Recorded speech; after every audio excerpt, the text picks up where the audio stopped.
Hello friends, welcome back to coastal cricket. IPL 2025లో cricket fever తారస్థాయికి చేరుకుంది. హైదరాబాద్లో ఎస్ఆర్హెచ్ వర్సెస్ ఎల్ఎస్జీ మ్యాచ్ ఊహించిన ట్విస్టులతో ఊహకందని ఉత్కంఠను పంచింది. Lucknow super giants star batsmen Nicholas Pooran SRH బౌలర్లను చీల్చిచెండాడి ఒక అపూర్వ ఇన్నింగ్స్ ఆడాడు. అంతేకాదు అద్భుతమైన బ్యాటింగ్తో సీజన్లో తొలి ఆరెంజ్ క్యాప్ను దక్కించుకున్నాడు. ఇక రిషబ్ పంత్ ఓపెనర్గా ఆడాలా లేక మిడిల్ ఆర్డర్లో కొనసాగాలనే చర్చ ఊపందుకుంది. ఎస్ఆర్హెచ్ వర్సెస్ ఎల్ఎస్జీ మ్యాచ్లో పంత్ అవుట్ అయిన తీరు కూడా పెద్ద చర్చనీయాంశంగా మారింది. మరోవైపు మ్యాచ్లో ఎస్ఆర్హెచ్ యజమాని కావ్య మారన్ ఎమోషన్లు మామూలుగా లేవు.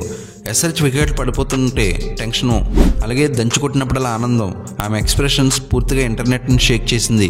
ఎల్ఎస్జీ అద్భుతంగా చేసి సీజన్లో తొలి విజయాన్ని నమోదు చేసింది. SRH Pat Cummins, Pooran, Rishabh Pant ముగ్గురు తమ స్టైల్లో మ్యాచ్పై ఆసక్తికర కామెంట్లు చేశారు. మరి ఈ మ్యాచ్లో ఏం జరిగింది? నికోలస్ పూరన్ ఏ విధంగా విజృంభించాడు? ఆరెంజ్ క్యాప్ పోర్లో ఎవరు ముందున్నారు? రిషబ్ పంత్ ఫ్యూచర్పై ఏమిటి డిబేట్? అలాగే కావ్య మారన్ ఎమోషన్స్ ఎందుకు వైరల్ అయ్యాయి? అన్ని వివరంగా తెలుసుకోవాలంటే ఈ వీడియోని పూర్తిగా చూడండి. నికోలస్ పూరన్ హైదరాబాద్లోని రాజీవ్ గాంధీ ఇంటర్నేషనల్ స్టేడియంలో ఎస్ఆర్హెచ్ బౌలర్లపై విజృంభించాడు. ఐపీఎల్ 2025 సీజన్లోని 7వ మ్యాచ్లో 191 పరుగుల లక్ష్యాన్ని ఛేదించే క్రమంలో నెంబర్ 3 బ్యాటర్గా దిగిన పూరన్ కేవలం 18 బంతుల్లోనే అర్ధశతకం నమోదు చేసి మొత్తం 26 బంతుల్లో 70 పరుగులు సాధించాడు.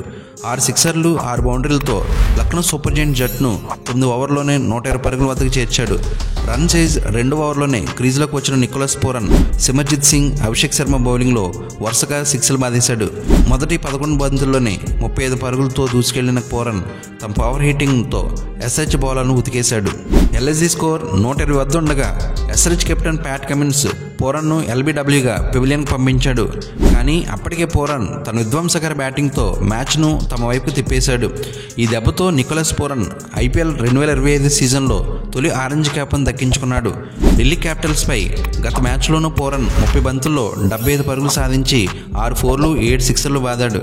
ఇక మొత్తం 2 మ్యాచ్ల్లో 145 పరుగులు సాధించిన పూరన్ 72.50 సగటుతో 258.92 స్ట్రైక్ రేట్తో ఆరెంజ్ క్యాప్ రేస్లో ముందంజలో ఉన్నాడు. 2వ స్థానంలో ఉన్న ట్రావిస్ హెడ్ కంటే 31 పరుగుల తేడాతో పూరన్ టాప్లో కొనసాగుతున్నాడు. ఇదిలా ఉండగా ఐపీఎల్ చరిత్రలోనే అత్యంత ఖరీదైన ఆటగాడిగా రిషబ్ పంత్ నిలిచాడు. ఐపీఎల్ 2025 కోసం లక్నో సూపర్ జెయింట్స్ అతన్ని ఏకంగా 27 కోట్లు వెచ్చించి కొనుగోలు చేసింది.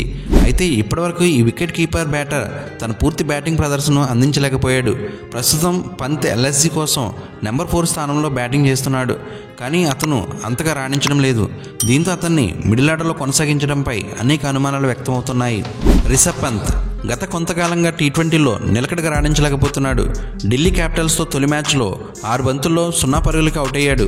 అనంతరం హైదరాబాద్లోని రాజీవ్ గాంధీ ఇంటర్నేషనల్ స్టేడియంలో ఎస్ఆర్హెచ్పై 2వ మ్యాచ్లోనూ 15 బంతుల్లో 15 పరుగులు మాత్రమే చేశాడు. ఎల్ఎస్జీ తరపున ఎడెన్ మార్క్రమ్ ఓపెనర్గా దిగిన 2 మ్యాచ్ల్లోనూ విఫలమయ్యాడు. గత కొన్ని సంవత్సరాలుగా మార్క్రమ్ టీ20లో మిడిల్ ఆర్డర్లో మంచి ఫలితాలు ఇచ్చాడు. కానీ ఈసారి అతన్ని ఓపెనర్గా ప్రయత్నించడంతో అతని ఆట తీరు ప్రభావితం అయింది. పంత్ ఓపెనర్గా, మార్క్రమ్ నెంబర్ 4లో ఆడితే ఇద్దరు ఆటకు అనుకూలంగా మారి జట్టుకు ఎక్కువ ప్రైజ్ను కలిగే అవకాశం ఉంది. రిషబ్ పంత్ టీ20లో స్ట్రైక్ రేట్ సమస్యతో సతమతమవుతున్నాడు. ఎస్ఆర్హెచ్పై మ్యాచ్లో 15 పరుగులు చేసినా అతను స్పీడ్గా స్కోర్ చేయలేకపోయాడు. ఓపెనర్గా బరిలోకి దిగితే పవర్ ప్లేలో ఫీల్డింగ్ పరిమితులను ఉపయోగించుకుని స్వేచ్ఛగా షాట్లు ఆడే అవకాశం ఉంది. ఆత్మవిశ్వాసాన్ని పెంచడంతో పాటు జట్టుకి మంచి ఆరంభాన్ని అందించవచ్చు. రిషబ్ పంత్ ఓపెనర్గా ఆడితే అతనికి ఎక్కువ సమయం లభిస్తుంది. ఫీల్డింగ్ పరిమితులను ఉపయోగించుకుని వేగంగా పరుగులు చేయగలడు. ఇక మార్క్రమ్ మళ్ళీ మిడిల్ ఆర్డర్లో రాణించగలడు. ఈ మార్పుతో ఎల్ఎస్జీ జట్టు సమతుల్యత సాధించి పంత్ ఫామ్ను మెరుగుపరిచే అవకాశం ఉంటుంది. ఇదిలా ఉండగా హైదరాబాద్లోని రాజీవ్ గాంధీ ఇంటర్నేషనల్ స్టేడియంలో జరిగిన Sunrisers Hyderabad versus Lucknow super giants మ్యాచ్లో ఓ వివాదాస్పద ఘటన చోటు చేసుకుంది. 2వ ఇన్నింగ్స్లో రిషబ్ పంత్ హర్షల్ పటేల్ వేసిన హైపుల్ టాస్కు అవుట్ అయ్యాడు. అయితే ఈ నిర్ణయం తీవ్ర చర్చకు దారితీసింది. 15వ ఓవర్లో హర్షల్ పటేల్ వేసిన హైపుల్ టాస్ బంతిని పంత్ బౌండరీకి పంపించేందుకు ప్రయత్నించాడు. కానీ బంతి నేరుగా మహమ్మద్ సమీ చేతికి చిక్కింది. దీంతో ఎంపైర్లు తదుపరి పరిశీలన కోసం రీప్లేని చూశారు. రూల్ బుక్ ప్రకారం బెయిల్స్ లైన్ అంటే పాపింగ్ క్రీజ్ దగ్గర నుండి బ్యాట్స్మెన్ నడుమెత్తుతో పుల్ టాస్ ఎత్తును పోల్చాలి. తద్వారా 3వ అంపైర్ నిర్ణయం తీసుకునే సమయంలో పంత్ అప్పటికే పాపింగ్ క్రీజ్ వెలుపల ఉన్నట్లు రీప్లేలో వెల్లడైంది. పంత్ నడుము ఎత్తును 0.98 మీటర్లు కాగా బంతి ఎత్తు 0.95 మీటర్లు మాత్రమే అని లెక్కించడంతో ఈ నియమం ప్రకారం చెల్లుబాటు అయ్యే బంతిగా పరిగణించారు. ఫ్యాన్స్, క్రికెట్ విశ్లేషకులు ఈ తీరుపై మిశ్రమ స్పందన వ్యక్తం చేస్తున్నారు. కొందరు పంత్ క్రీజ్లో ఉంటే అది నోబాల్ అయ్యేదని అంటుంటే మరికొందరు అంపైర్ నిర్ణయం సరైనదే అని అంటున్నారు. మొత్తంగా ఈ అవుట్ ఎస్ఆర్హెచ్ వర్సెస్ ఎల్ఎస్జీ మ్యాచ్లో హాట్ టాపిక్గా మారింది. ఇది ఇలా ఉండగా ఐపీఎల్ మ్యాచ్ల సమయంలో కావ్య మారన్ ఏమాత్రం స్పందించినా అది ఇంటర్నెట్లో వైరల్ అవ్వకుండా ఉండదు. ఆమె ఆనందం, నిరాశ, ఆసక్తిగా ప్రతి బంతికి అతుకుపోయినట్లుండే క్షణాలు ఇవన్నీ అభిమానులను తెగ ఆకర్షిస్తుంటాయి.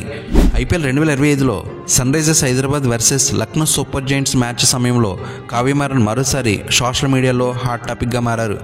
ఒక్క రాత్రిలోనే ఆమె ఎమోషన్స్ పూర్తిగా సినిమా రీల్స్ని ఇచ్చేసినట్లుగా ఫ్యాన్స్ భావిస్తున్నారు. ఎస్ఆర్హెచ్ బ్యాటింగ్ దిగిన సమయంలో అభిమానులు 300 పరుగులు మోత మోగుతుందని ఊహించారు. కానీ క్రికెట్ అనేది అనుకోని మలుపులు తిరిగే ఆట.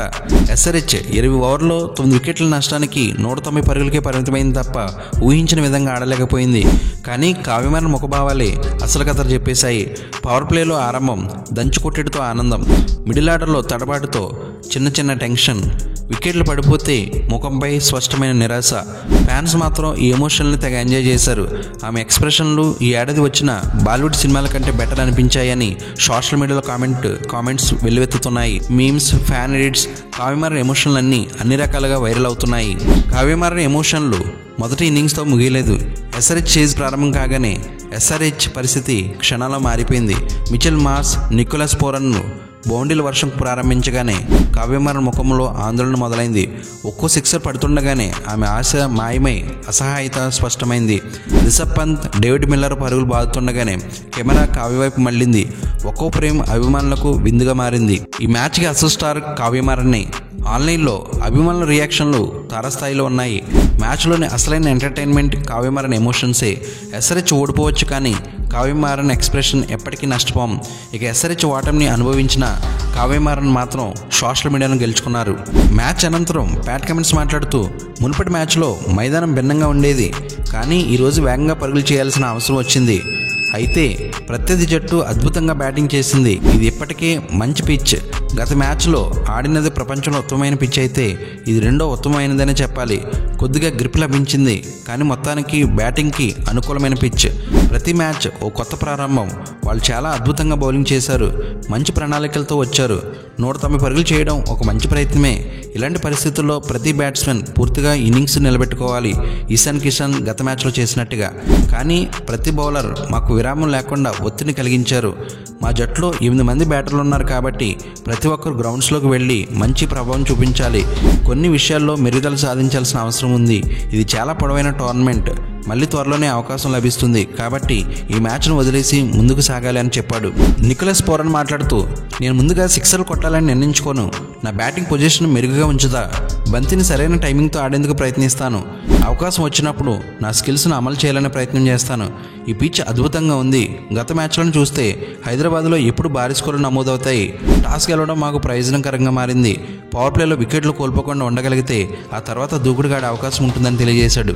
రిషబ్ పంత్ మాట్లాడుతూ ఇది మా కోసం పెద్ద ఉపశమనం, కానీ మేము ఎప్పుడు మా ప్రాసెస్ పైన దృష్టి పెడతాం. గెలిచినప్పుడు ఎక్కువగా ఆనందించకూడదు, ఓడినప్పుడు ఎక్కువ నిరాశ చెందకూడదు. ఒక జట్టుగా మేము మన చేతిలో లేని విషయాలపై కాకుండా మనం నియంత్రించగల విషయాలపై దృష్టి పెట్టాలి. నా మెంటర్ నాకు అదే చెప్పాడు, అలా చేయడమే నేను కోరుకుంటా. ప్రిన్స్ బౌలింగ్ అద్భుతంగా చేశాడు, అలాగే ఠాకూర్ కూడా చాలా బాగా రాణించాడు. పూరన్ మంచి ఫామ్లో ఉన్నప్పుడు అతనికి స్వాచ్ ఇచ్చి తన ఆటను మెరుగుపరిచేందుకు అవకాశం కల్పించాలి. అతను మాకు అద్భుతమైన బ్యాటింగ్ చేసి విజయాన్ని అందించాడు. మా జట్టు క్రమంగా స్థిరపడుతుంది. ఇప్పటి వరకు మా ఉత్తమ ప్రదర్శన ఇవ్వలేదు, కానీ ఈ విజయాన్ని సాధించడం సంతోషంగా ఉంది అని తెలియజేశాడు. ఫ్రెండ్స్, ఈ వీడియో నచ్చితే లైక్ చేయండి. మరిన్ని ఇంట్రెస్టింగ్ వీడియోస్ కోసం మన ఛానల్ని సబ్స్క్రైబ్ చేసుకుని బెల్ ఐకాన్ యాక్టివేట్ చేసుకుంటే నేను పోస్ట్ చేసే నెక్స్ట్ వీడియో మీకు నోటిఫికేషన్ వస్తుంది. Thank you for watching. జై హింద్.